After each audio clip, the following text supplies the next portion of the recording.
Welcome to the Big Fellas Podcast, where we chop it up about all things past, present, and future about the game of basketball.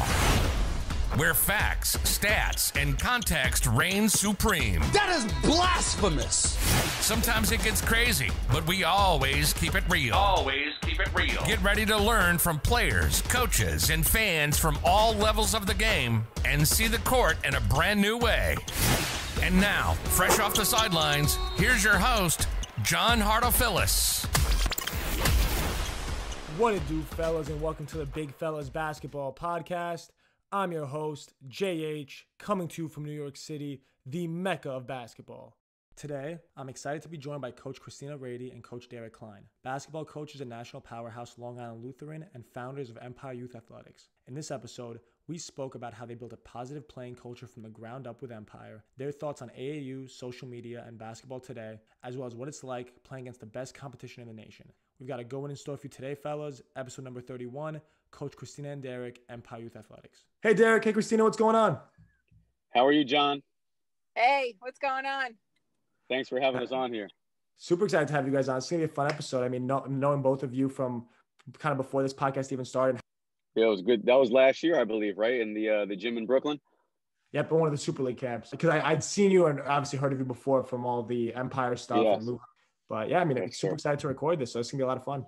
Kind of get us started off. Can you guys give our listeners kind of an idea of how you first got introduced to the game as a kid? Radar, you want me to go or you go? I got it. Okay, go ahead.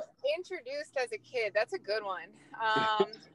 I actually started, I was an only child. My father was really, really into football. I think he kind of always wished that, I don't know, he had a boy, but he had a girl who was super into sports. So for my kindergarten graduation, he bought me one of those ridiculous hoops. And my parents were shocked, but I stayed outside for hours and hours and hours. So for my first grade graduation, the gift was a real hoop that went in the ground out on the concrete, and he drew the lines out and everything. And as a family, we would all stay out there and play horse the entire time. And one thing kind of led to another, and we started playing in leagues and whatnot. And I tried out for my first AAU team in fourth grade and so on and so forth. But it kind of just started in the backyard, believe it or not. And then, you know, you watch the WNBA, you watch the NBA a little bit, you start to pick those players. I was a huge Steve Nash person at the time, but really the backyard, that's where it all went down. That's great. It's always awesome to hear those origin stories. Derek, how about you? Yeah, I mean, I'm the baby of the family. So basketball for me was always, it was always there for me. I was, my cousins played, my brother played, my dad played until about, 10 years ago before he tore his Achilles. I don't know why he was still playing, but he was 58 at the time. So basketball has just been in my blood for a long, long time. Like, when I was younger, I had a Fisher Price hoop in my basement. And, my cousins and my brother, we used to like fake announce games and pretend like we were on NBA teams, and we would jump around and dunk and keep score and announce the games as if it was like a real game. And that's kind of how I was introduced to basketball. It's funny. I don't know how we dunked on that Fisher Price hoop. Now that I'm older, that basement, there's no way that, I guess none of us have athleticism because that basement ceiling is pretty low. So for us to be dunking for at least until middle school shows that we had no hops at all. But that's kind of how it started for me. It's been in the blood. My dad played, he's from Brooklyn, so basketball was big for him growing up. And they always, we competed. It didn't matter how young I was. They would put me out on the court and they would try to beat me up. So that's kind of how I got introduced and where I got some of my toughness from. Think about it. Both of you kind of that passion started at an early age, and two different paths to get there, whether the situations were different, whether it's family, the teams you guys were playing on, but it all kind of ends up in the same place where you are now, both loving the game, which is just super cool to think about. And you both touched on your parents a lot in terms of how they helped you kind of just get started with the game, but who are some of the other mentors, whether they're coaches or teammates that kind of also helped you along that journey? Yeah, that's a great question. I think it's evolved over time, truthfully. I always had idols who I looked up to, and I had kind of always said I had three guys in the NBA, and when I would tell people those three, they looked at me like I was crazy. So I always used to say I looked up to Steve Nash, Chauncey Billups, and Ray Allen, which really none of those guys are like all-stars from top to bottom, but they're kind of all just role guys who do all the little things. So those are my guys in the NBA. And then I always loved watching Sue Bird and Diana Taurasi. do you know where I am? I think as a coach, just in the girls' world, has just really, really exemplified perfection and excellence, and just the standard that he holds players to. So I think on a professional level, those have been my role models that I looked up to from a very young age. And then I think as I got older, I met people who who crossed my path a little bit, and some of the coaches that I've had who really became role models for me on a personal level. Chauncey Billups radar. That's a good one. Chauncey Billups is a really good one. I actually did a book report on him in 4th grade, and the boys in the class were like, "You know who that is?" And I was like, winner. "Of course." Winner. Just only winner. person, winner. only player ever to beat Michael, to have a winning record against Jordan, LeBron, and Kobe. The guy is big time. He's a big time role player. The Detroit Pistons used to have a squad with quite a few of those guys on there. Yeah. Oh, yeah. Yeah, so my high school coach at my first public school, Lawrence High School, his name was Coach Woods, and it was the time when Coach Carter came out. And he was really, really like identical to Coach Carter. He was an older guy, and he really focused on building us as young men rather than basketball players first. And it really stuck out for me, and he kind of brought me in, and he was the high school coach, and he knew that I was pretty good growing up. So he actually started to become my mentor and really start to show me the ropes as a 6th grader. He would bring me into practice. He would show me, what it took to play at the varsity level at such a young age, and really helped develop me as a young man, not even basketball player. So that really stuck with me, and he's still my mentor and one of the closest people to me to this day, which is awesome. And then I had another, when I transferred to LuHi, it was Coach Carey, who taught me a little bit different parts of the game that I didn't know, but I also looked up to him because of how just particular he was with basketball and the way that you had to play. And then my college coach was another one who was another guy who kind of builds you up. He tried to build you up as a young man first, and then athlete came second. So it all kind of rubbed off on me, because when I coach, and Christina could tell you, it's kind of, what some of our Empire values, basketball comes second to us. We're trying to build you as a young person first. So my mentors really, stuck out for me and rubbed off on me as a coach and trainer, that I'm really just trying to build a person mentally and, as a human being first, and then basketball second. That's so interesting, because a lot of times when I talk to people about their mentors that really helped them, it always comes back to now how they're returning the favor and mentoring other people now that they've reached that point. So it's super interesting you bring that up, because I mean, obviously you guys have had great playing careers, and then you guys ended up transitioning into coaching. What did that transition into coaching and being a mentor for others kind of look like for you once you got out of college and stopped playing? Because you both went right into it after graduating, which is super cool. Yep. Yeah, I think it was a pretty unique transition. I mean, a little hard at times, because to an extent, Derek and I both spoke about, we were playing basketball from a young age with one of those plastic hoops. So when you have to take a step back and have a different role, I think it's really interesting. I know for me personally, I was ready when my college career was over, and I knew that I wanted to come back and coach at the high school that I went to and learn as much as I possibly could. I kind of just wanted to be a sponge and just be around high-level basketball. I wanted to be a part of a program that talked about the little things. I wanted to be a part of a program that competed at a high level, but kind of like DK just said, a program that also worked on building, for me, young female athletes, and the doors that could open up for them, because the ball stops bouncing. So at that point for me, it wasn't like my career was ending, but it was like another door had opened, that my last however many years had opened for me, and I could now be a role model for some of these younger girls and give to them what I was just given for all that time. And I think it's really special, because you take bits and pieces of, similar to Coach Derek. I mean, I came back and I decided I was fortunate enough to join the staff of my high school coach. So I played for him for 4 years at LuHi, went on to college, and the second I graduated, I said, I need to come back.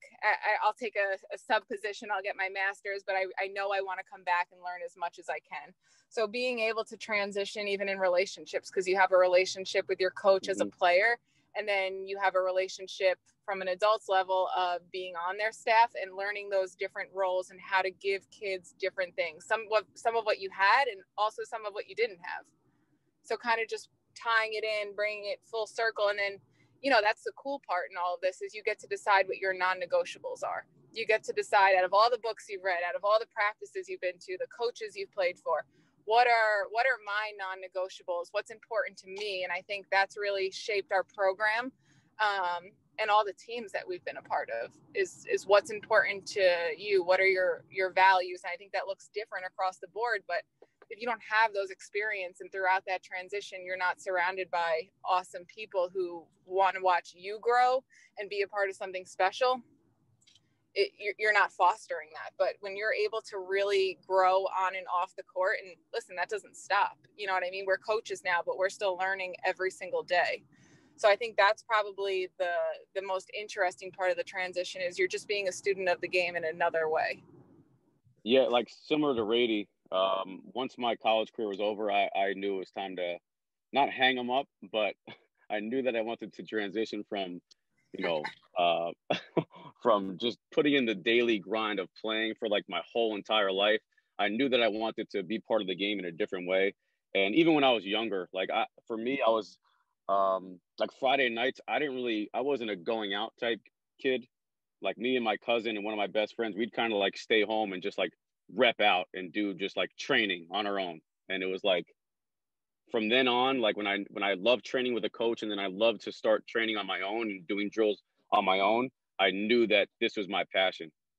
So as soon as I finished college, like you said, I jumped right into it. I got a teaching job in Brooklyn, in Bed-Stuy. And I think I actually subbed at LuHi first, but then I got a teaching job in Bed-Stuy, Brooklyn.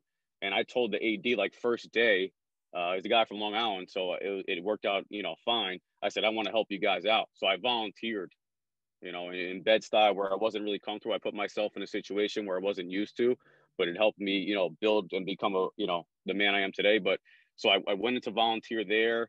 And then I coached at Hewlett High School, which was down the road from me growing up. And I got some experience there. So like Christina said, I knew that I had to become a student of the game in a different way. So I wanted to get as much experience as possible. So in Brooklyn, I gained a little experience from, city basketball. And then I came back to Long Island and I gained some more experience, just following how the Hewlett coach did things and how much film he watched. The coach at Hewlett, Bill Dubin, was actually a football guy. So like he loved watching film. So for me, it was eye-opening. I used to watch film in college, but now as a coach, you watch it in a different light. You're working on scout and stuff like that. So I gained a little knowledge, and I was a student game. I learned from there. And then luckily, I was able to come back to the alma mater of LuHi and coach with Coach Buck, who was my assistant coach growing up. And then from there, it's just like Christina kept saying, you become a student of the game, and you learn and you learn and you learn. And then as much as you learn, you get to kind of, when you coach your own teams, like we do for our Empire teams or in our own trainings, you get to kind of put things in your way and build what you want to build in your own like unique way. So you take from others and you learn, and then you kind of put your own unique pattern or form on it. And that's how you continue the process of coaching and training. And that's kind of where we're at now with Empire. I think Christina and I have both took the knowledge that we got from other coaches, and we've kind of put what most stood out or was most important to us, and we've kind of put that right in front of our forefront, and that's kind of how we built the Empire, our Empire program. Of course. And right before we jump into Empire, I saw the video you put up about how there's a spot and a fit for everyone. And you just spoke about, the biggest thing you just spoke about is being a sponge for information, but you also kind of touched on at the beginning was having that kind of self-awareness to know what you like and don't like. So in that video, you really did a great job of articulating that idea of there's a spot and a fit for everyone in this room, for everyone on this team, for everyone that there is. Those words are really passionate too. Christina could tell you, and we're in the same, like we really care about kids. We really, really do. Like with our training and our coaching, like we're not just out there and, rolling out the basketballs and go through from that talk, it was really just me. It was a workout I was having with high school kids, and they were kind of just like, weren't going as hard as I'd wished for them to do in that particular day. And I know a lot of those kids in that group want to, or say they want to play Division I basketball. And I felt that it was the right time for me to just let them know, like, hey, it's okay if you don't go to Division I. I think a lot of kids around the island and even across the globe are so focused and fascinated on the Division I, bound. I want to be a Division I bound athlete, but it doesn't always work out that way. And, for me, it really is for me. So, Christina and I both played Division III basketball, and I think it was a great fit for both of us. So even when I'm training, like kids are like, why didn't you go play Division I? You shoot so well. Little do they know I couldn't jump over a phone book, but still, like, so you try to tell them, like, hey, it's not always about, what level you go to. Like, I met with my college coach before I went there, and it was a great fit because I met with him. He was a fit of what I was looking for in college, which was building young men and helping you get a job after college. And it's not always about basketball.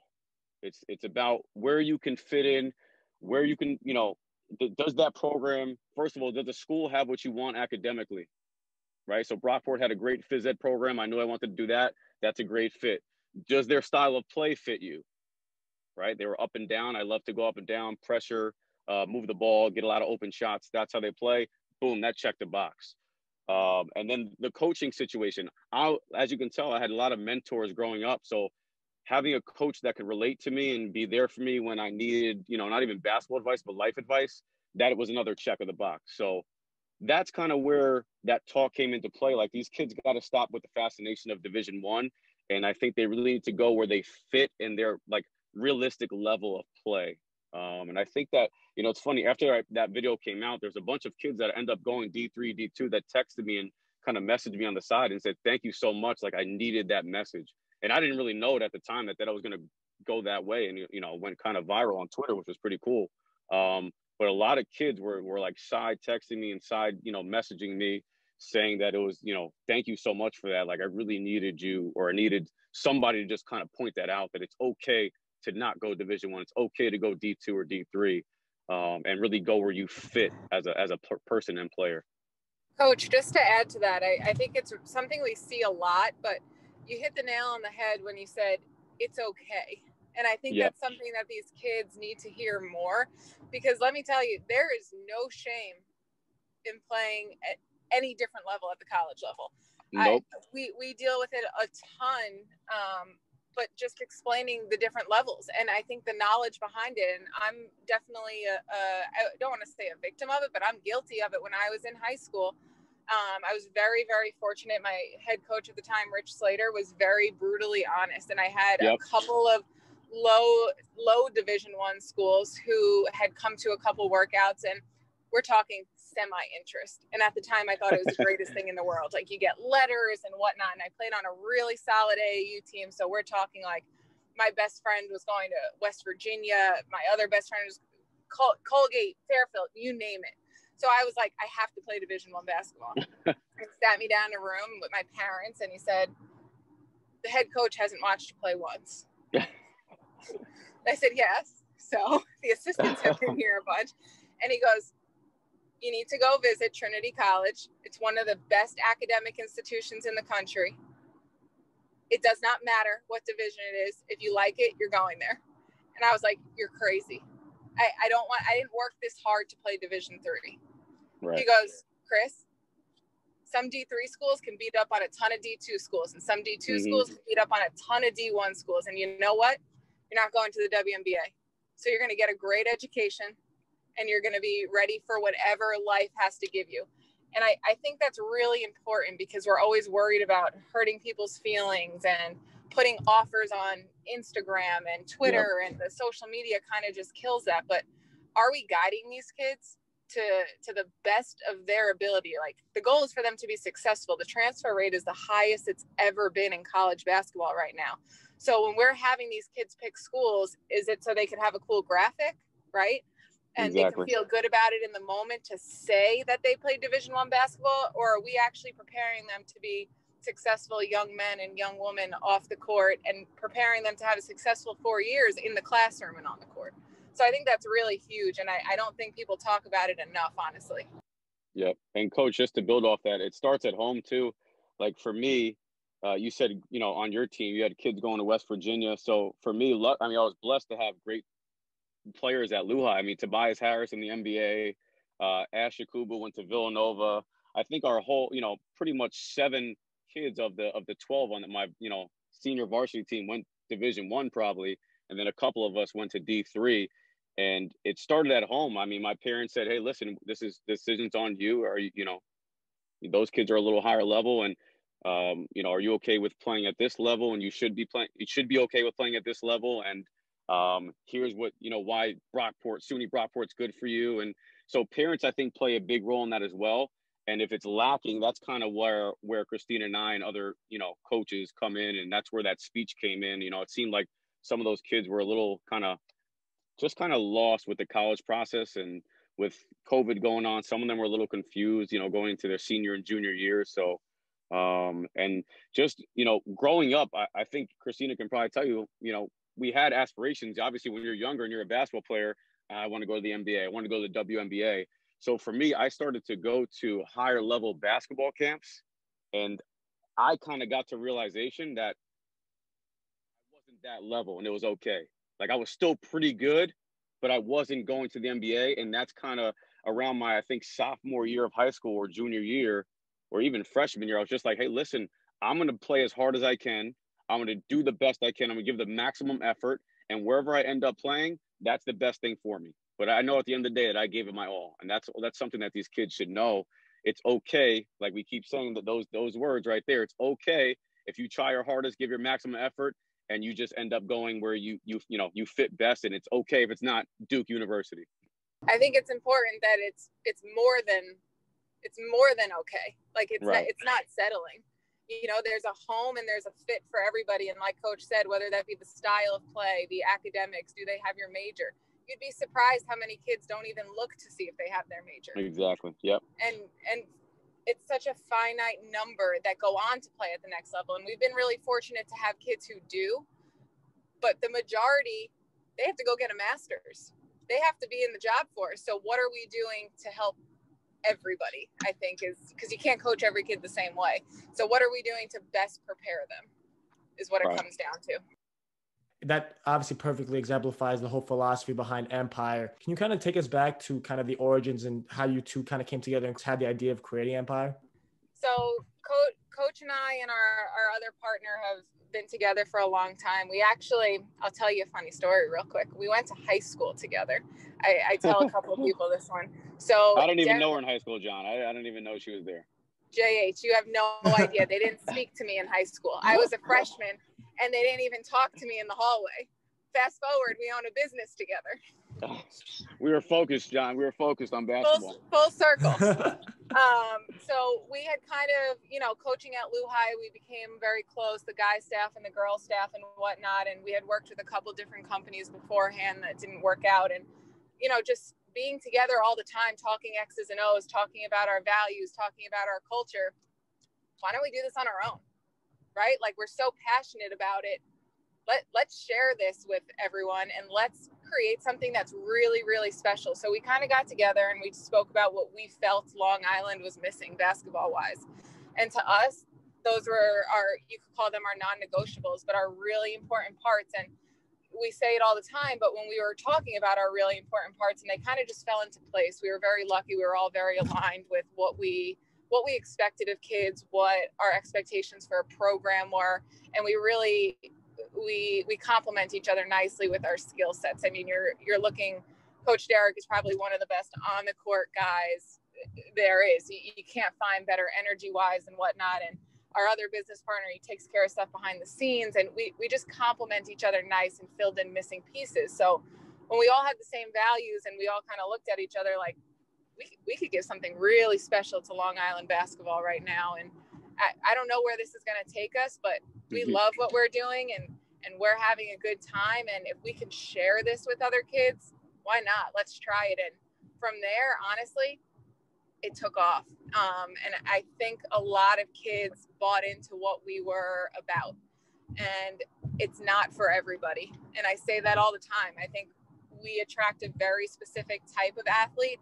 And we've had kids who have kind of molded into that type of athlete. I mean, the little things that we expect of kids, I don't know how many AAU programs are yelling at kids for not running over and helping a teammate up, or for not giving touches, or for not talking, or doing the little things that we call them. So those are our really important pieces where, you know what, it's not the popular opinion sometimes. You're not going to get yourself in the box score that way. You're not going to be on the front page of the newspaper, but those little things we kind of came up with and said, if our Empire kids can embody this whenever they walk into any tryout, another gym, another workout, we want people to be able to say, oh, that's an Empire kid. That kid hustles, runs through the lines, talks it up, gives touches, talks teammates up, and most importantly, makes someone else better. And we kind of decided that throughout our careers, both coaching and playing, those little things are the difference between good and great. So when we came together and we came up with those special things, it was easy because we were on the same page. We believe in the same thing. We preach the same thing. Our heart is in the same place. So that part, that took care of it. And I think that's the part that people like, they put on paper and they want to talk about what makes them different. But for us, that was in our hearts. And we very, very fortunately, we all believe it. So when you believe something, it kind of just bleeds from you. You know, it's contagious. Okay, that's super cool. And then how difficult is it to accomplish that in an AAU environment where those values of picking up your teammate or giving touches doesn't always come first? Christina is really passionate about this, about the social media age, but I'll start on it. So the way that we do things, it's so different. It really is. Like Christina said, I don't know how many programs are like yelling at a kid for not like giving a teammate a high five. Like you don't see that often. So I guess they see us doing it at a pretty high level with our high schools, and then we kind of bring it back down to our youth programs, and that kind of helps. You know, it definitely helps seeing the higher level kids, you know, not posting too much on social media. Like some of our high schools have social media bans, so that kind of helps. But with our program, like I remember one of our first clinics where we demanded like high fives and high energy and clapping. I remember parents coming up to Christina and I and saying like, where have you guys been? Like we've been trying to find a program in Long Island that brings the energy that you guys do, that preaches teamwork, that preaches hard work, that preaches like putting yourself second and putting your teammates first. Like, where are you guys from? A different planet? And like Christina said, it's something that we really are passionate about and have been, you know, luckily, you know, we were blessed to have coaches that kind of brought us up that way. So now we're carrying it out. But it was definitely lacking in the social media age because all you see on social media is like me. I'm cool. I got different color shoes on. I'm wearing an arm sleeve. And we're really, really trying to change the culture of that. And it makes kids feel good. I think that's kind of one big reason how it's been working and how we're kind of changing the narrative. Kids feel good when their teammates are giving them high fives. Kids feel good when the coaches or their people surrounding them are clapping them up during a drill. They don't feel good when someone's, you know, kind of giving them the cold shoulder or throwing their hands up in the air if they mess up. So we really harp on those things, and we harp on them nonstop. So, you know, they hear from us for about an hour and a half throughout the day or something, and then they'll come back the next week and they'll do the same thing and we'll have to yell at them again. So for us to try to get them out of the mindset you were talking about where the AAU culture is kind of about me stuff, we harp on it so much and we kind of like don't stop until they do what we're asking. That's kind of how we're trying to change the narrative. We're like relentless about our culture being better than that culture. And I think parents being bought in and kind of like, I think parents are buying in, and then that helps the kids buy in too. Like I've been, you know, I'm sure Rachel can say the same thing, but I've been to a workout now where I have a couple kids and their parents are clapping up on the sidelines. And they're like, Empire family, let's go. So they're firing up themselves and they're trying to fire up the kids. And then the kids kind of buy into like, oh, okay, if my mom or dad's really clapping me up, then I should probably start doing it too.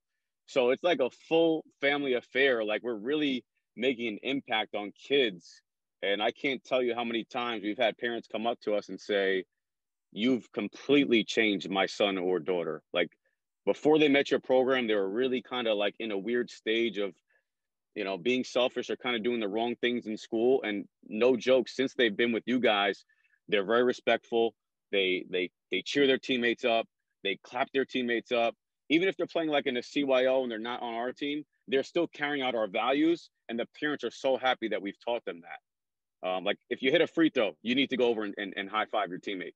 So parents are starting to take notice of that. Other programs are starting to take notice of that.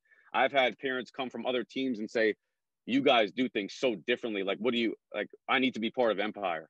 So it's just by carrying out those non-negotiables that we say, that we just keep harping on them. And that's really our culture. And we don't bend or we don't break, and we stick to it. And I know Christina probably wants to add on to that social media culture that goes on. So go ahead, Coach.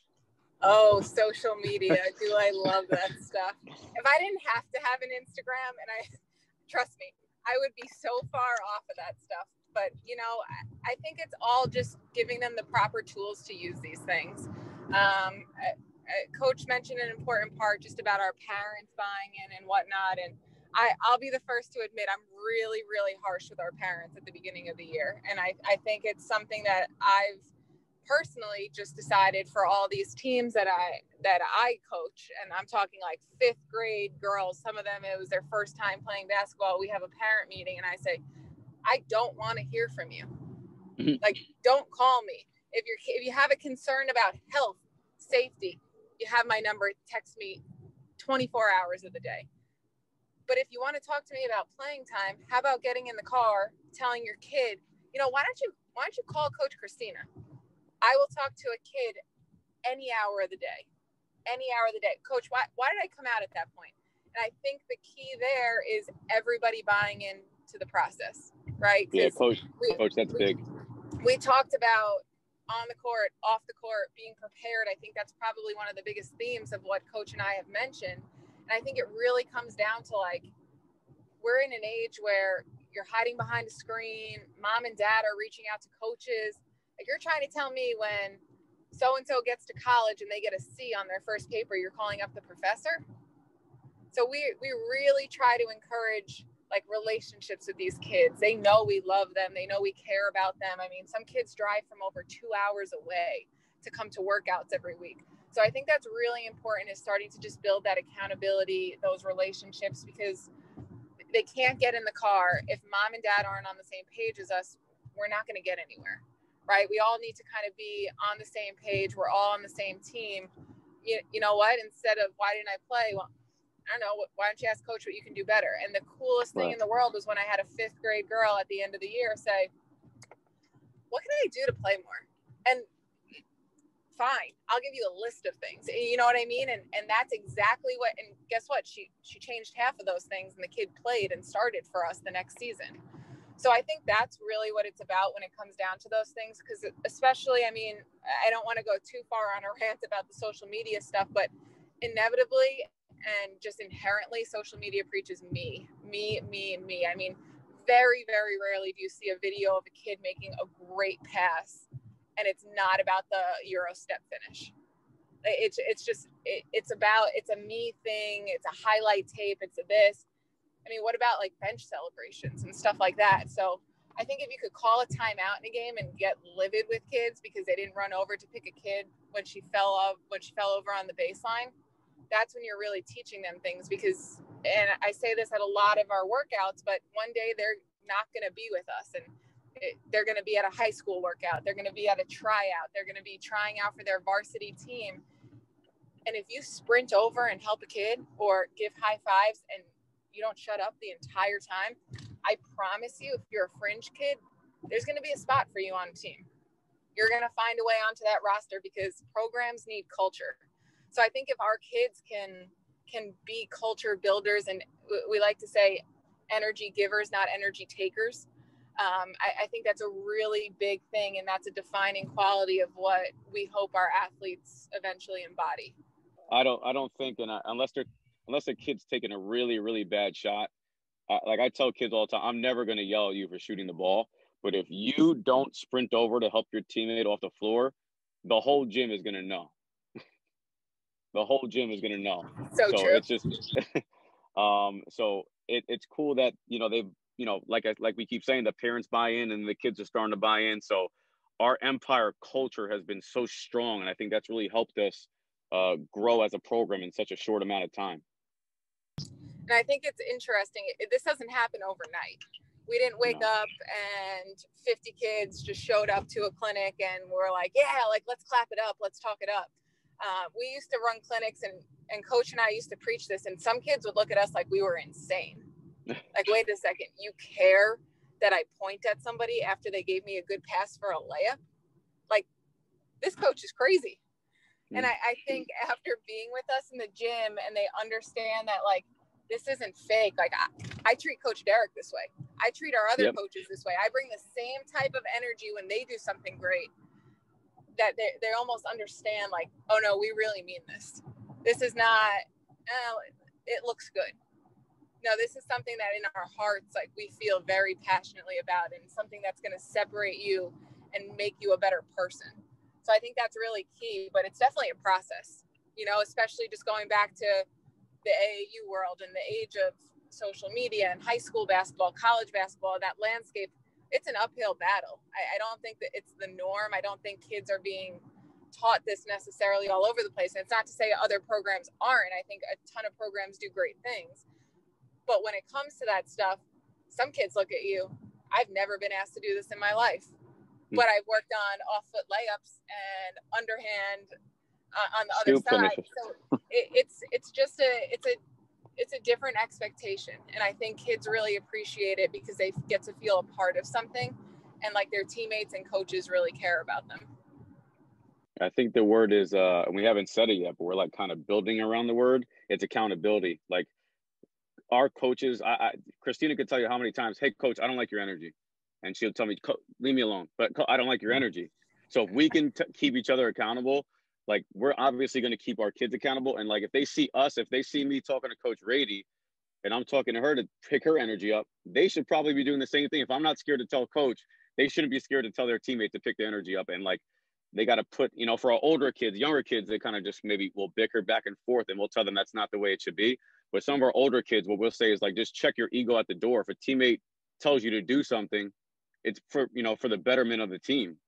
And we just like, culture is literally my middle name. He's not lying. So like this, we pride ourselves on culture more than the basketball. Like, if we lose a game, it's fine.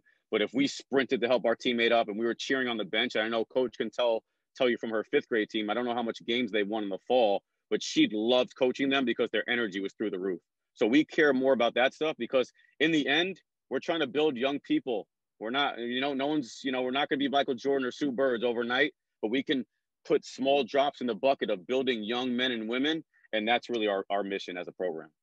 That's great. And you both kind of touched on this idea, whether it's accountability or culture, but what's one word you'd each use to describe just what Empire is all about? One word. One word. That's hard. I can't use culture, John. I mean, like, you could have, but you guys have said it so many times. I don't know. What about 2 words, JH? Two words is good. 2 words is good. I personally would say little things. And I think that's a unique one, because it's really not something you find on Twitter, but the little things, like coach says, touch that line. Oh, everybody better touch the line, because that's a respect thing. That's an attention to detail. And that's a little thing that I love the analogy. I don't want to copy coach, but a drop in the bucket. We're not beating up on the best team in 2 days, you know what I mean? But we're getting 1% better every day, and we're doing these little things. Or eventually, you know what? Those little things add up. You're going to be quite the individual player and quite the team. So I think if you can then be, like I said, an energy giver and not an energy taker wherever you go, and it doesn't have to be in an Empire jersey. It could be whatever jersey you put on. I think it all comes down to doing those little things, and that makes you coachable. That makes you a great teammate. And I mean, those are probably the highest compliments you can receive in the game of basketball. I'm trying to think of my word over here, but yeah, your turn. Try to beat that. Little things. Little things is pretty good. I'm going to try to keep it at one word. I don't know. I usually get like deep and stuff. I'm just going to go with positivity, Coach. What do you think about that one? That's a pretty good one. It's pretty good. I think positivity. I'm sure there could be better words. And if I was, John, you caught me off guard with that one. No, I'm kidding. But positivity, I think it goes like hand in hand with our program. It doesn't matter if you're winning, if you're losing, if you messed up, if you dribbled the ball off your foot, if you threw the ball off the backboard by accident on the side of the backboard, if you airballed a shot. I think our whole thing, and our coaches and our teammates and everything that we represent, is just bringing positivity to these kids' lives, especially during these times with COVID going on. I can't tell you how many emails we've got just saying, like, you guys have been the positive light in these kids' lives during this time. So that's where positivity came. I'm just picturing all these emails and texts, like, you guys have been the positive light. You guys have been the positive force in their lives during this time. And I think that goes a long, long way. And I think it's way bigger than basketball. I think just us, like we were doing Zoom sessions, we were doing, Twitch workouts where we're just kind of like Coach Leon and Coach Rady and I, who, Coach Leon's one of our other coaches, but we're just like bringing a ton of energy during where there's a time of like really uncertainty and just an unprecedented time. And we brought that positivity. And I think that goes a long way. Of course, that's fantastic. And Christina, it's obviously a difficult transition to go from assistant coach to head coach and during any time. But obviously during a COVID environment where there's so much uncertainty off the court about whether or not you'll be on the court, that obviously poses its own issues and its own obstacles. What's that kind of been like for you in taking up this new challenge? Well, if you ask me tomorrow, that could be a different answer, actually. I really do feel like that changes on a 24-hour basis at this point. But you know what? I've been really, really blessed to be surrounded by great people, and I have a great support system. And I do think, to an extent, you can get through anything he's part of it. If you surround yourself with the right type of people. So I think this was a transition that, I'll be honest, I was really nervous for. And I think I would have been just as nervous if we weren't in the middle of a global pandemic. So to add everything to that, I mean, I know you don't know me overly well, but you know me well enough to know that I have severe OCD, right? So I had said yes to the job, and no more than 2 weeks later, I had 23 games on the schedule, and I was ready to roll. My practice plans they were all ready. And those 23 games, they slowly started dropping off, and I was watching the news every morning, and that's how I would cross games off. I would say, oh, Maryland put a band on, can't play there for a little while, take that game off in December. So for me, that was really tough because I wasn't able to see the girls right away. I obviously knew all of them. I was an assistant coach, but it was tough because a ton of anxiety, a ton of uncertainty. And for me, I'm all about controlling things. So it was really hard for me to lose control in this new situation where, what on earth am I stepping into? Like, are we going to play basketball next year? What is this going to look like? And I think as time went on, you kind of roll with the punches, you take it day by day. I'm sure I've made a ton of mistakes already, but I think it's also about making mistakes, making adjustments, learning from them.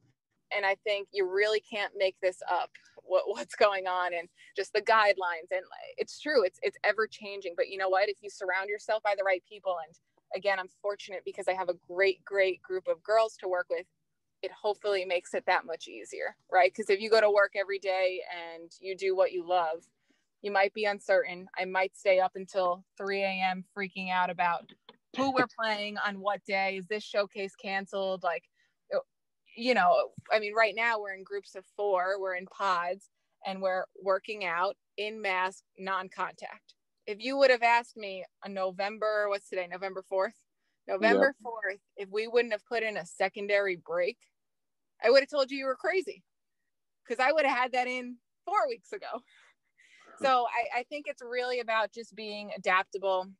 And it's really testing how much people taught me, like what are these experiences? How did people that I respect deal with stressful situations? Did they crumble, or did they keep a positive attitude, empower people, it really comes back to that, is how are you empowering people to perform anyway and to be the best of the best? And I think I'm a slight perfectionist, which, listen, it's a blessing and it's a curse. But I think it's really important because we got to do things the right way. And these kids have to be at a certain level and whatnot. So you find a way. And I think it's not ideal. It's not anything what I imagined. It's a strange transition. But you know what? You wake up every day and you get to play basketball, and your family's healthy. Your support system's family are healthy. The girls are healthy. You're doing what you love. Could always be worse. Of course. And I mean, you touched on a little bit at the beginning, and so for those that don't understand how much of a powerhouse LuHi is, you guys are one of the best teams in the country, and you do play a lot of games out of the state against other top 5, top 10 schools in the country. So when you had said, looking at it at a state-by-state basis, some people might've been like, oh, wow, like you're playing that many games out of state. And yes, it's because you guys are that good. What kind of do you see as like the biggest difference, both with playing against these powerhouses that are in other states, and basketball is different everywhere. What do you kind of see there? I mean, it's interesting, and Coach Derek can tell you a little bit about it too, but it's not like you're just showing up on a Thursday, rolling in the gym, 20 minutes on the clock. Like, we treat our programs like college programs. I think it's all about being prepared, and you're playing against some of the best athletes in the country, which is really unique because at the high school level, I mean, you think about the opportunity at the college level, very few kids get the opportunity to be in the tournament every single year and to have a championship opportunity, whether that be at the conference level or in the tournament level. And we're so fortunate that when we turn on the TV, we've played a ton of those kids. Like, who can really say that about the NCAA tournament or the Final Four? Oh, you remember when we played her at the She Got game in DC? Yeah, she gave us 20. Yeah, you know, something like that. But it's such an experience because these kids, A, don't realize how cool it is, but B, you're traveling all over the country playing the best of the best. And I tell kids who are always interested in coming, if you want to be challenged and if you want to play the best of the best in the country, we're for you. And if that's not, and if it's not, and you want to score 45 points a game, it's not us. You know, it's really about our culture. We don't have kids that do that. But if you want to come and be a part of something that's bigger than yourself, I think it's a really cool opportunity to compete at the highest possible level. And I think that looks like a variety of different things. I mean, Coach will tell you the amount of film we watch is madness. The amount of times we go over sets. I mean, I'll leave my office midday and Coach Derek will draw up a set in the gym and show me. And I'm like, oh, I like that. What if you did this differently? So it's a coaching job, but it's also a lifestyle. You know, it's an everyday type of thing. I wouldn't have it any other way, because if you're going to compete at that level, you have no choice. Yeah, she's spot on with that, John. It's definitely a lifestyle. I think, you know, my wife, when she first met me, she was like, oh, okay, you're a basketball coach. That's cool. So basketball's, you know, a couple months. You know, we're both teachers. You'll have summers off, and that's cool. And I think she soon began to realize that basketball is an all year, 12-month, nonstop, 24/7. You know, during the season, you know, I probably see our staff and our kids more than my family. And, you know, like Christina said, we watch tons of film. We're practicing 6 days a week for 2.5 hours. Plus you got to work on, you know, getting extra shots with your some of your players. Plus you got to take some of them home sometimes, or put them to get them to the train. So it's funny. Like, I always see these things on Twitter and social media, like being a coach is not just a coach.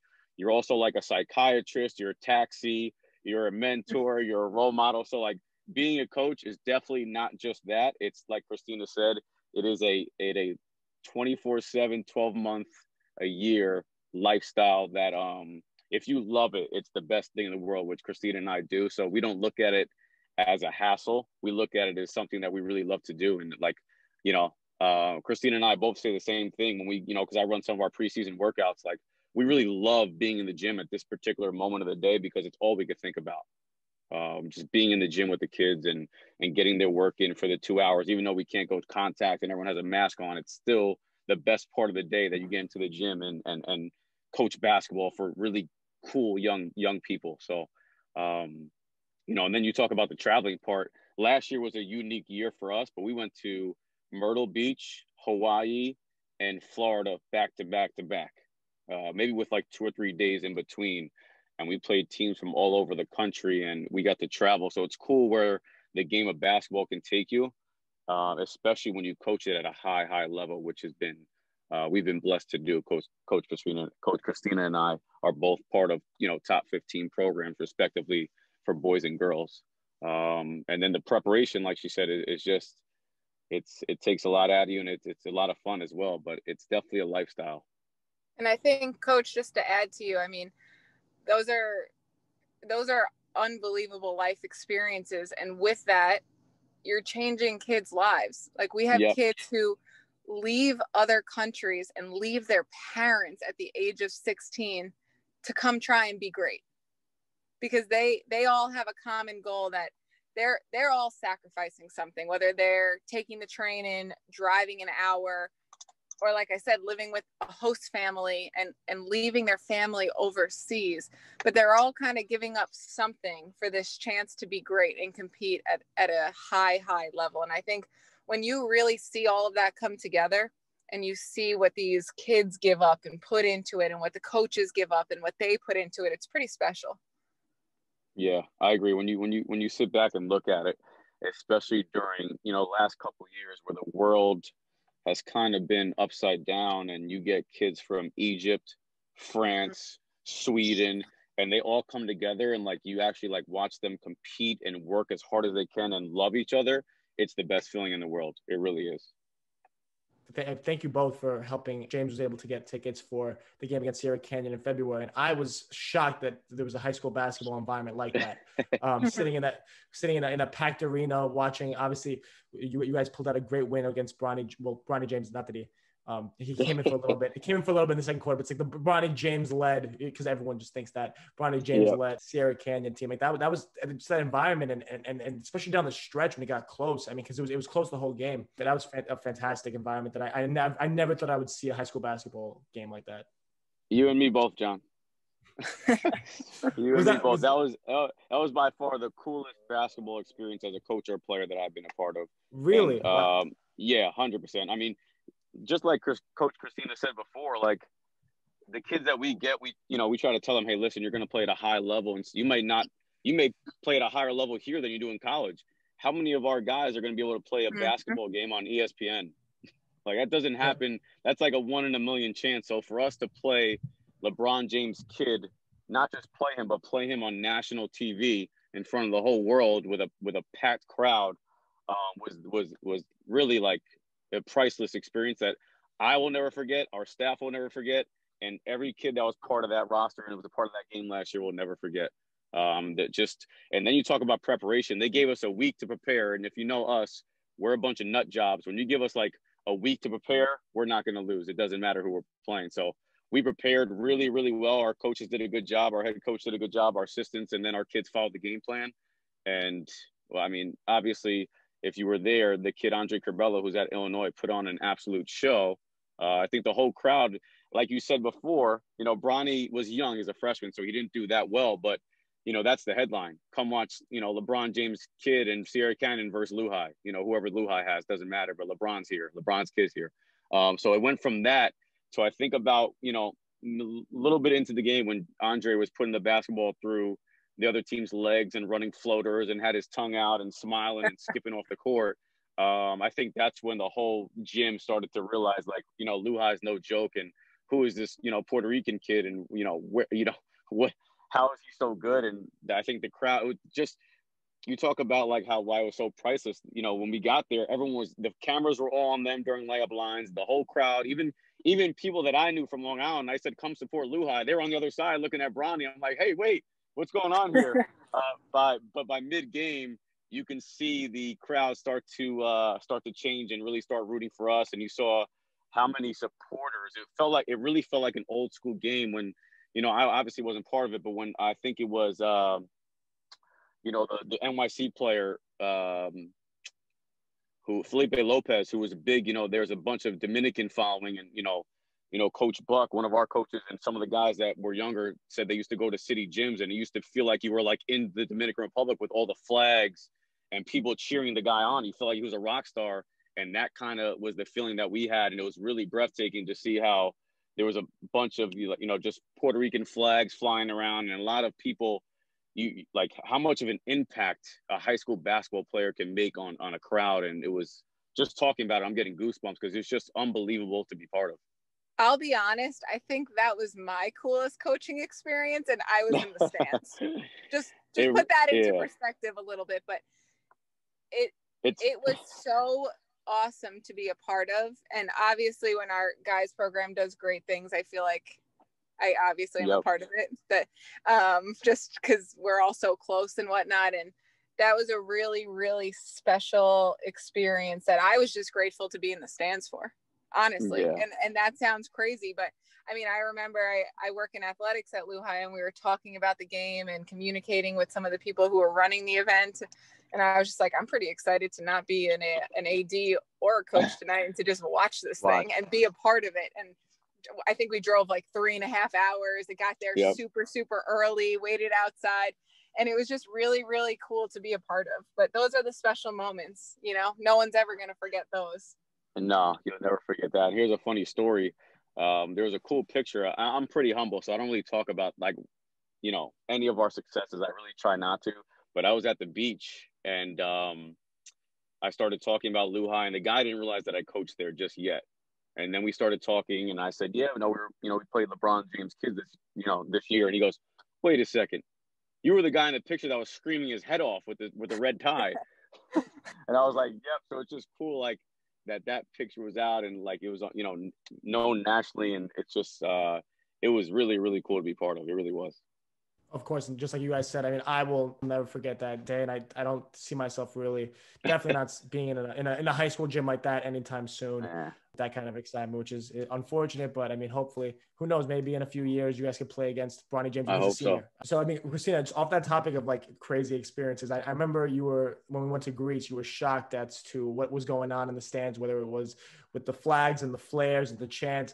I mean, if you want to talk about that a little bit, like what you kind of thought about that experience, and what you kind of taken back from Greece to the States and showing your players. Absolutely. It's actually funny timing, but I just wrote a college recommendation for one of the girls who I coached at Greece yesterday, and it kind of brought me back a little bit, and I was reminiscing. So just to kind of expand on that a little bit, I was introduced to James, I guess 3 years ago now, which is crazy. And it was one of those experiences that almost seemed too good to be true. Like, wait a second, I get to coach basketball in Greece, and I get to go to Greece. Like, I had never been there. And I remember my first thing that I had said to Coach McCullough, who introduced me to James, was, wait a second, I'm not Greek. And he was like, Christina, it doesn't matter. And I was like, I know, but you said everyone's Greek. And he was like, Christina's kind of a Greek name. You have brunette hair. It'll fly. Like, these people are really, really nice. So I had no clue what to expect. And I think the whole experience was just kind of eye-opening. Like we talked about, like, I'm very prepared for things. Things have to be a certain way. So our first year going, I probably put in 52 sets and 5 to 10 blobs and slobs and whatnot. And our kids were clapping it up. They were talking, and they did not know what hit them. I think they definitely thought I was nuts / like probably spoke about it on their own time. But we went, and it was so much bigger than basketball when we were there. The families, they took me in as their own. I think I got invited to like 5 summer homes in Greece. And I just remember being like, you guys just met me. And the dinners, and they're talking and they're dancing, and to really learn about someone else's culture through the game of basketball was awesome. And that was basketball aside. So we went to the professional game, and I think I was in awe. Like I was kind of just staring. Like, these people have chants that are just hours worth long, and they're like songs that are ongoing. And I'm looking around and I'm going, JH, what are they saying? He's like, I can't repeat it. It's not great language. I'm like, come on. Like, what are they saying? He's like, no, I really can't tell you. I'm like, and they're just everything you would imagine. Like, you see a European soccer game, there's fires in the stands, like people, their bodies are painted. It's like NCAA Final Four times 10. And this is like a random game on a Tuesday night, we're talking. And it was really, really cool to just see the culture, the passion. And I was a little frightened at first. Like, these people like have drums, and they're shouting for literally 20 minutes straight, and it's a full-on song. But it was a really cool opportunity to step out of your comfort zone. I think to play some of the teams from there and to meet some of the coaches. I mean, there are coaches from Greece who I still speak to, and we go back and forth. We talk about some kids, we talk about some sets, we talk about tournaments that they're running. And to have that experience is something that's so unique. And I'll be honest, I was really impressed by the way they taught their kids fundamentals. I thought they were all super fundamentally sound. So I had asked James if I could sit in on one of their academy workouts. And totally like, I don't know who this American chick is, but sure, she can come. And I watch them work kids out, and I ask questions, and I learned, I filmed things. So to have that type of experience at such a young age was really amazing, because the game that obviously, I mean, you've gotten at this point, we clearly care a ton about and we love, was able to open such a unique door. And now I've met a couple, I want to say 100 kids at this point, and family is who we have relationships with, and they're still coming to these workouts, that workouts. I'm writing a recommendation for a kid to go to school. Like, they've just become ingrained in our life, and to think that wouldn't have happened without basketball is pretty crazy. But on top of that, I mean, learning about Greek culture, the fried cheese, everybody should try. Like, if they are huge on cheese, and I'm a big cheese person, but like every dinner, and you know, it's just so unique. Like, you're in another country, learning about another culture, bonding with these people, all with a common love of basketball. So to really have that, and to think like, wow, I'm seeing these beautiful places that I might never have gone to in my life. And this is what the game has done. I mean, James does an amazing, amazing job. Just the organization, the itineraries, very thoughtful with the entire thing, where it's not just a basketball experience. This is a cultural experience that these kids are never going to forget. But it's funny because I think one of the biggest takeaways I had, and sorry to go on a little rant, but they are so relaxed there. And I think I must have said it 3 times, but like Miss OCD sitting over here, extremely like on schedule. So a quick little story, but this is a good one. I had our kids text each other, because, you know, you can't text regular text. So it's in WhatsApp, and they're sending out group texts. And I'm like, okay, breakfast is at 8:30. The bus leaves at 9. Nobody's late, right? So 8:30, I expect you to be at breakfast, sitting, have something to eat. Your shoes should be on. Your clothes are on. We're ready to go. And 8:30 comes. James is like, oh, like the bus is going to be a little late. I said, okay, no problem. Like, all right, 8:45. James, are we going to leave? 9 o'clock. I'm like, James, the kids are supposed to be on the bus. And he's like, go get a frappe. You got to take a chill pill. Like, you got to relax a little bit. So I'm like, all right, but we were supposed to leave 5 minutes ago. Like, we're running a little late. So it's like, I think we'll wait for the boys. Mind you, I have a kid who's late for breakfast. Like, I'm freaking out. Like, I'm preparing for literally a top 10 team in the country. He's like, why don't you get another croissant? I'm like, all right, I just don't want to be late to the game though. Like, this is a big game. We get to the gym 30 minutes early. It's not a big deal. James goes, did you have a heart attack, or like, what's the deal? Other team's not there. So I'm like, what is this? He goes, they'll be here. Don't worry. Girls start trickling in, like 10 minutes to go. Happiest kids ever. Come over, shake my hand. Hi, coach. It's nice to meet you. 5 minutes to go on the game clock. The kids start their own warm-ups. There's no coach. Game time. I'm like, James, our kids are ready to go. Like, at 5 minutes, we knew exactly what we were doing in our warm-up. The 2-minute mark came. We were taking layups. The 30-second, they brought it in. Like, we were ready to go. 15 minutes later, coach walks in, and he has 5 frappes in his hands. And he's like, Kalimara, which means good morning. Impressed, right, JH? You know, Kalimara, coach, I got you a frappe. And I'm like, dude, you're late. Like, you're really, really late. And he's like, do you want to sit and talk a little bit? We could start the game. He's got a cigarette in his mouth. He's crossing his legs. He's got the frappe. I'm like, talk. We got to play this game. So he goes, oh, you know what? I forgot something. I'm going to run out to the store.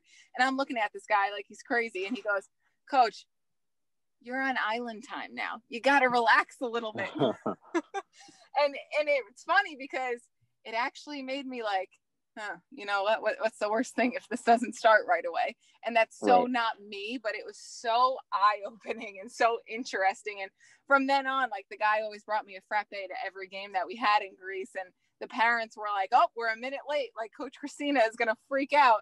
But, you know, like, everyone is just, they appreciate life more. They're definitely more in the moment.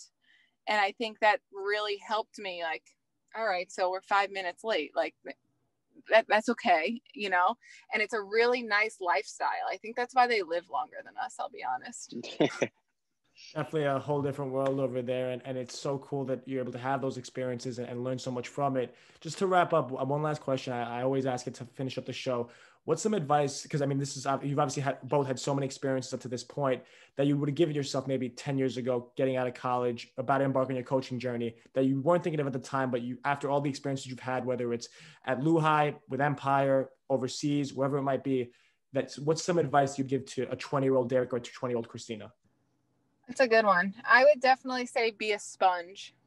I read something I really liked the other day, actually, and it was just a coach talking about listening to actually listen instead of listening to respond. And I think coaching, as much as we want to say we're reinventing the wheel, it's a process of putting the best things together that you can and really really operating to the best of your ability, right? It's the team that makes the least amount of mistakes. So I think when you're talking about that, it's so easy to say, I need all these sets, I need to have this, but it's really big picture. And I don't think you get those big picture things unless you're a sponge. And everyone, I mean, like there's stuff that I learned from you, JH, when we were on the trip. There's stuff I learned from James. There's stuff my high school coach, my college teammates. I think it's really just about being a sponge, absorbing as much as you possibly can and just learning, right? Like you're going to meet some of your best friends through coaching, through playing, and they're all going to bring different pieces and different drops into the bucket. So if you can continue to grow and learn in your professional career, I think that's probably the biggest thing, is just be a sponge, be open to absorbing, and just continue to be a student of the game. Real quick before Derek answers, what did I teach you? I'm just curious. I'm really curious. I'd love to know. You were very professional. I think it was the polo, the look being very put together. No, I'm just kidding. But I think it was really just about having a plan and being very organized on the bench. I mean, I think you were one of the greatest assistants to Pete ever. And that was a role that I was filling at the time at LuHi. And like, you always knew the timeouts. You knew you had the book. You knew exactly what was going on with them. You were like the GM. And I think that was really cool because, like I said, big picture, programs don't just show up and the head coach, like it takes a village. It takes every single assistant fulfilling a role, buying into that role, parents buying into a role, kids buying into the role. And I just always thought you did your role very well. Thank you. I'm definitely have to clip that on you calling me a GM. I'm definitely have to clip that for future All right, years. take it easy, Jay. That's going to be the only part he uses from this. It's going to be on Instagram. All over Instagram, just for you. I'll tag you too, so it's all over Instagram, just for you. Jade, she said she learned from you, but nothing from me. I don't feel so good over here. I said you're one of my colleagues. Come on now. I'm just kidding, Coach.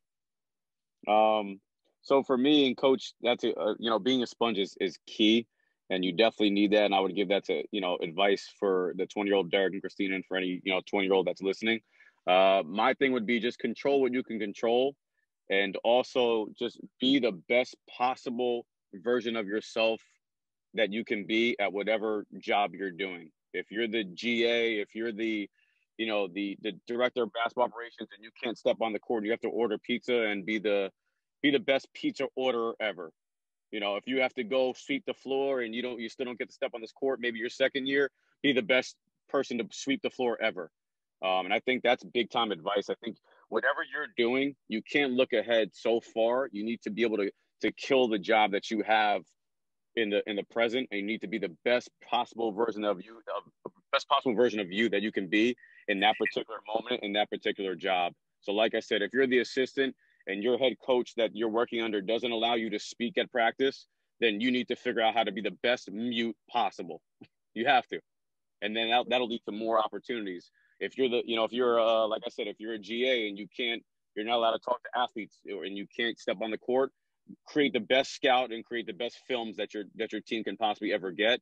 And if you do those things, you control what you can control, I believe that good things will happen. And if you trust the process, you'll end up where you're supposed to be. A good example is Eric Spoelstra, who's on, the coach of the Miami Heat, who had, probably the best, one of the best years the program's ever had. And he was a video coordinator. He was in a room. There's a famous picture of him being like in a small room that's probably 10 by 10 of just videos everywhere and a computer screen. And he was the best video coordinator that he possibly could be. And now look at him. He's on, he's an NBA coach at one of the best teams in the world and had a chance to compete for an NBA championship. So if you do what you do and you do it really well and you control, if you can control what you control and you're the best version of yourself you can possibly be, good things will follow. Coach, I really agree with that. I think it really goes hand in hand with also surrounding yourself with the right people. And I think a big thing is being okay making mistakes.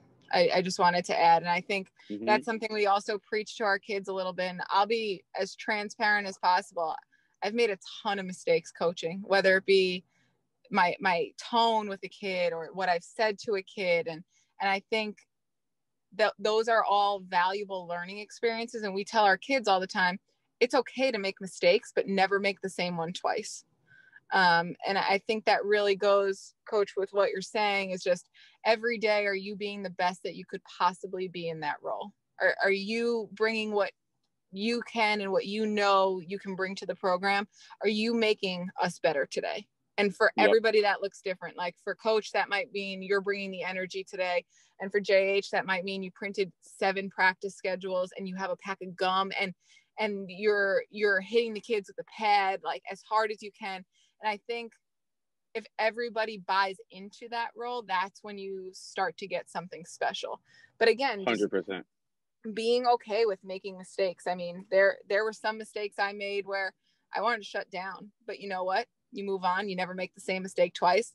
And I make a new mistake. And I think it's if you can learn from that and still try to be your best every single day, eventually good things are going to happen for you. It's not like, you're not owed them or anything. No one's owed anything. But I think if you do those things that we just spoke about, you surround yourself with good people. You're the best pizza orderer there is. I kind of like that line, actually. You like that, right? Yep. Yeah, it's a good one. And you just continue to learn. Eventually good things happen for good people. Eventually. 100%. Yep. And that's the other thing. You got to be genuine and really just care for the people that you're working with. And like Christina said, whatever your job is, like, I used to be in the gym at 6 a.m. every morning, and maybe that's something that another younger person has to do. And, they're going to be really good at that job. And now there's a new role for, Christina and I, because Christina's a head coach now. So, she has a different role and she needs to kill that role. And it's really important that advice gets heard, and people that are up and coming in the game, so many people want to like go coach at a high level really, really easily. And it doesn't always work out that way. You need to like really lock in on what you're doing, what your specific role is at the time being, and just be the best you could possibly be. I've ordered a lot of pizzas in my time at the Xavier camp, so I definitely there you go. Really like that line. Listen, when I was younger, I had to bring coffee to practice. So like I went to Dunkin' Donuts and I would try to make sure that I get the order right and make sure none of it spilled on my hands. And you have to do that. Sometimes you got to grind it out and do the little things. There goes that little things again, Christina. There it is. You got to do the Maybe little that's how things. we learned. We did so many of the little things. I ordered a lot of pizza too, and took a lot of Subway orders. Oh man, I was never good with that type of stuff, but yeah, we know. Coach Derek isn't really great with the admin stuff, like answering emails and stuff but that's why we compliment each other. Put me on the court and I'll rock out, John. Put me on the court and I'll rock it out. I love it. I love the energy. I'll sweep the floor for you. I'll sweep the floor. I'll clean the toilets. I'll do it all, man. Doesn't matter. I believe it. I love the energy. I mean, you guys really brought it for this episode. Christina, Derek, thank you both so much for coming on. And this was fantastic. There's so much content and so much positive coaching tips and energy in this show that I know both my listeners will enjoy. And I know Empire athletes have been enjoying it for the last few years. So thank you both so much. John, thanks, I appreciate Jay. it, man. We appreciate anytime, man. Thanks for listening to the Big Fellas Podcast. Check us out on all major social media platforms at Big Fellas Pod to join the chop up. You can also listen to us on every podcast platform on the planet. Stay tuned for the next episode, Big Fellas.